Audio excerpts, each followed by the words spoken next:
नमस्कार दोस्तों, मैं रजनीश कुमार आप सभी का बहुत बहुत स्वागत करता हूं आपके अपने YouTube channel Rajneesh Ramesh official में।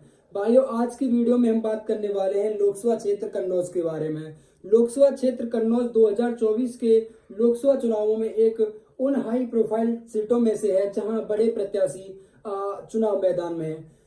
कन्नौज लोकसभा सीट से समाजवादी पार्टी के मुखिया श्री अखिलेश यादव जी इस बार चुनाव मैदान में हैं। वहीं 2019 में श्रीमती डिंपल यादव को हराकर सांसद बने भारतीय जनता पार्टी के सुब्रत पाठक एक बार पुनः कन्नौज से टाल ठोंक रहे हैं। वहीं बीएसपी पार्टी ने यहां से अकील अहमद पट्टा को अपना प्रत्याशी घोषित किया हुआ है। तो हम जानने की कोशिश करेंगे कि लोकसभा क्षेत्र कन्नौज में इस बार किस तरह का माहौल है। क्या एक बार फिर यहाँ कमल खिलने वाला है, या फिर जिस तरह से कन्नौज को समाजवादी पार्टी का गढ़ बोला जाता है, अखिलेश यादव 2019 में डिंपल यादव की हार का बदला ले पाएंगे या नहीं। तो कन्नौज लोकसभा सीट के बारे में अगर थोड़ा सा डिटेल से बात करें तो हम पाते हैं कि 1998 में यहाँ से समाजवादी पार्टी के सिंबल पर प्रदीप यादव ने जीत दर्ज की। उसके बाद 1999 में यहाँ से श्रद्धेय नेताजी मुलायम सिंह यादव जी ने उस समय यहाँ से जीत दर्ज की। उसके बाद 2000 में इस सीट पर उपचुनाव होता है और उपचुनाव में माननीय अखिलेश यादव जी यहाँ से जीत दर्ज करते हैं। उसके बाद 2004 और 2009 में श्री अखिलेश यादव जी यहाँ से जीत दर्ज करते हैं। वहीं फिर 2012 में जब उत्तर प्रदेश में समाजवादी पार्टी की सरकार बनती है तो अखिलेश यादव वहाँ कन्नौज के सांसद थे, तो वो वहाँ से सीट छोड़ते हैं और उत्तर प्रदेश में मुख्यमंत्री का पदभार संभालते हैं। तो एक बार पुनः वहां पर उपचुनाव होता है और 2012 में यहाँ पर श्रीमती डिंपल यादव जीत दर्ज करती है। वहीं 2014 में मोदी लहर में भी एक बार फिर 2014 में डिंपल यादव जीत दर्ज कर लेती हैं। लेकिन 2019 में मामला पलट जाता है और यहाँ से डिंपल यादव को हार का सामना करना पड़ता है। तो आइए अब बात करते हैं कि 2024 में यहाँ का लोकसभा क्षेत्र कन्नौज का मिजाज क्या है।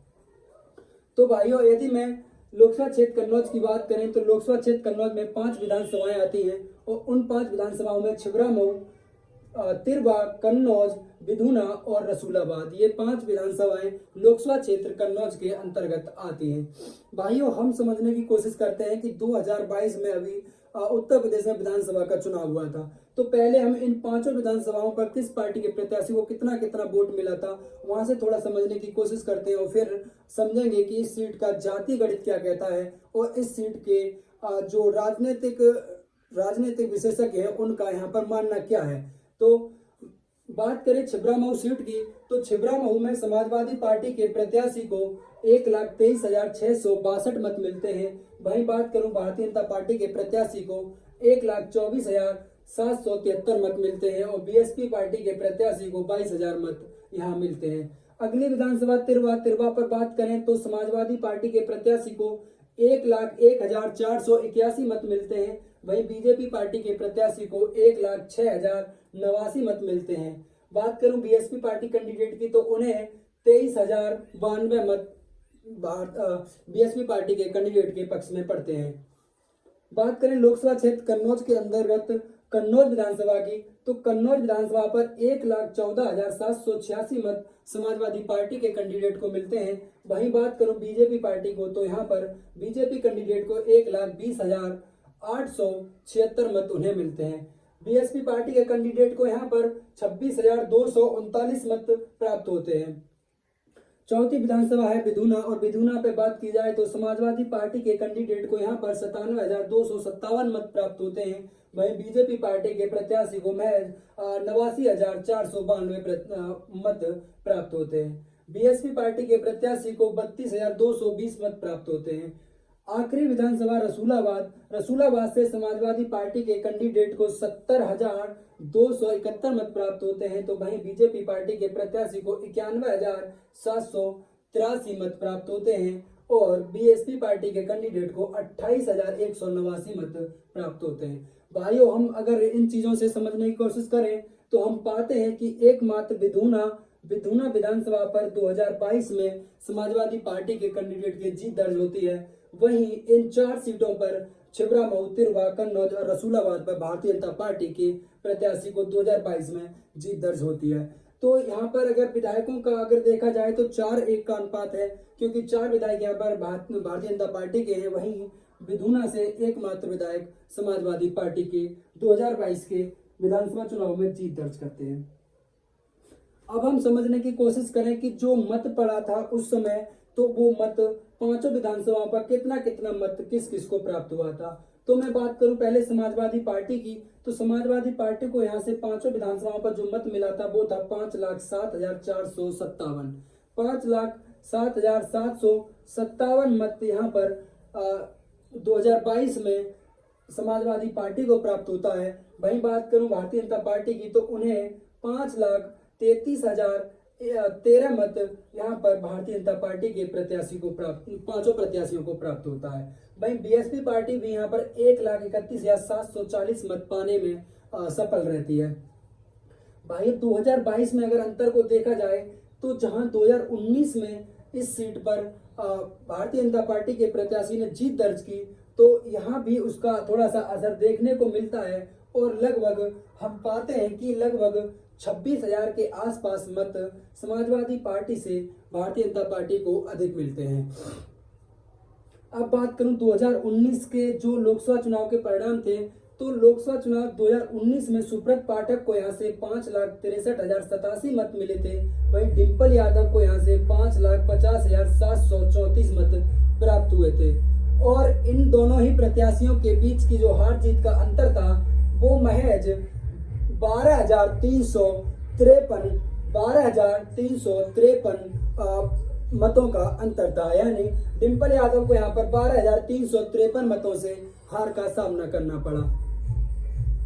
अब बात करूं मैं यहाँ के जातीय समीकरण की, तो हम पाते हैं कि जातीय समीकरण में यहाँ पर यादव समाज लगभग 2.5 लाख की संख्या में है। वहीं मुस्लिम समाज भी 2.5 लाख की संख्या में है। उसके बाद बात करें क्षत्रिय समुदाय की, तो क्षत्रिय समुदाय और लोधी समुदाय भी यहाँ पर 2-2 लाख की संख्या में है। वहीं पाल समुदाय 1,30,000, शाक्य समुदाय 1,20,000 और एससी समुदाय 3 लाख की संख्या में यहाँ पर एससी समुदाय के मतदाता हैं। वहीं ब्राह्मण समुदाय के 1,75,000 मतदाता ब्राह्मण समाज के लोकसभा क्षेत्र कन्नौज के अंतर्गत आते हैं। समुदाय की भी एक अच्छी संख्या मतों की यहाँ पर है।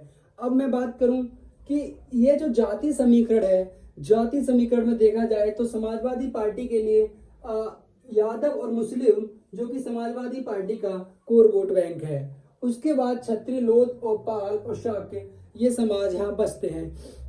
बात अगर 2019 और 2014 के लोकसभा चुनाव को उनसे पहले की जाए, 2019 और 2014 के लोकसभा चुनाव से पहले की जाए, तो माना यह जाता है कि लोकसभा क्षेत्र कन्नौज में शाक्य समुदाय, पाल समुदाय और लोधी समुदाय, क्षत्रिय समुदाय का एक बहुत बड़ा मतों का हिस्सा, ये तो चारों समाज एक बहुत बड़ी संख्या में समाजवादी पार्टी के कोर वोटर थे। इन चारों ही समुदाय का एक बड़ा हिस्सा समाजवादी पार्टी को मिलता था और ये यहाँ से एक भारी भरकम समाजवादी पार्टी के प्रत्याशी जीत दर्ज करते थे। वहीं 2014 में मोदी लहर में यहाँ पर कटौती हुई, लेकिन 2014 में जैसे तैसे जीत डिम्पल यादव को ही नसीब हुई। उसके बाद उन्होंने भारतीय जनता पार्टी ने इन समाज में अपनी पकड़ मजबूत करना जारी रखा और उसका परिणाम ये हुआ कि 2019 में यहाँ पर समाजवादी पार्टी से प्रत्याशी श्रीमती डिम्पल यादव को हार का सामना करना पड़ा। 2,50,000 यादव और 2,50,000 मुस्लिम समाज के ये दो समाज कोर वोट बैंक यहाँ है समाजवादी पार्टी की। लेकिन उसके अतिरिक्त ये देखा जाएगा कि यहाँ से मुस्लिम समुदाय का प्रत्याशी बीएसपी पार्टी ने भी उतारा है। क्या वो कितने वोट यहाँ से काटने में सक्षम है, क्योंकि जीत तो उनको नहीं मिलने वाली, क्योंकि Kannauj Lok Sabha seat BSP party के लिए उन सीटों में से है जहां उनका अभी तक खाता नहीं खुला है। तो इस बार के माहौल में भी यहाँ पर जीत तो बहुजन समाज पार्टी को मिलती हुई नजर नहीं आ रही। लेकिन देखना ये होगा कि जो उन्होंने प्रत्याशी उतारे हैं अकील अहमद पट्टा, क्योंकि वो पूर्व में समाजवादी पार्टी के नेता रहे हैं, तो वो यहाँ पर कितना वोट समाजवादी पार्टी काट कर उन्हें चोट पहुंचाने का काम करेंगे। क्योंकि यहाँ पर बीएसपी पार्टी के प्रत्याशी अकील अहमद पट्टा एक वोट कटुआ प्रत्याशी के रूप में ही हैं। अब ये जातीय समीकरण को देखते हुए यहाँ दोनों ही पार्टियां, भारतीय जनता पार्टी और समाजवादी पार्टी, और अगर मुस्लिम और एससी का कॉम्बिनेशन देखा जाए, जिस तरह से उन बीएसपी पार्टी ने अपने प्रत्याशी को उतारा है, तो वो भी लड़ाई में आती हैं, लेकिन उनका अभी जो ग्राफ है राजनीति का वो बहुत नीचे है। इस वजह से यहाँ पर बीएसपी पार्टी का साइड में रखकर, क्योंकि उत्तर प्रदेश का 2024 का चुनाव पूरी तरह से इंडिया वर्सेस एनडीए हो रहा है, सपा वर्सेस बीजेपी हो रहा है, तो यहाँ दोनों ही पार्टियां बहुत मजबूत स्थिति में हैं, क्योंकि भारतीय जनता पार्टी ने यहाँ पर इन समाजों में एक अच्छी पकड़ बनाई है। वहीं देखा जाए तो जो यादव समाज के जो क्षेत्रीय नेता थे, उनमें भी एक बड़ी संख्या में भारतीय जनता पार्टी ने यादव समाज के नेता भी अपने ओर मिला लिए हैं। लेकिन इस बार चुनाव मैदान में अखिलेश यादव जी हैं, जो कि समाजवादी पार्टी के मुखिया हैं, तो देखना बहुत दिलचस्प होगा कि यहाँ से इस बार जीत किसको नसीब होती है। तो ये थी भाइयों हमारे द्वारा जुटाई हुई जानकारी लोकसभा क्षेत्र कन्नौज के लिए। यदि जानकारी आपको पसंद आए तो वीडियो को लाइक करना, अपना जो भी सवाल सुझाव जो भी हो कमेंट बॉक्स के माध्यम से मेरे तक पहुंचाए, मैं आपके सवाल का जवाब जरूर दूंगा। और आगे हमारे साथ बने रहने के लिए चैनल को सब्सक्राइब करें, अपने छोटे भाई को सपोर्ट करने के लिए इस वीडियो को ज़्यादा से ज़्यादा शेयर करें। तो मिलते हैं अगले वीडियो में, तब तक के लिए जय हिंद, जय भारत।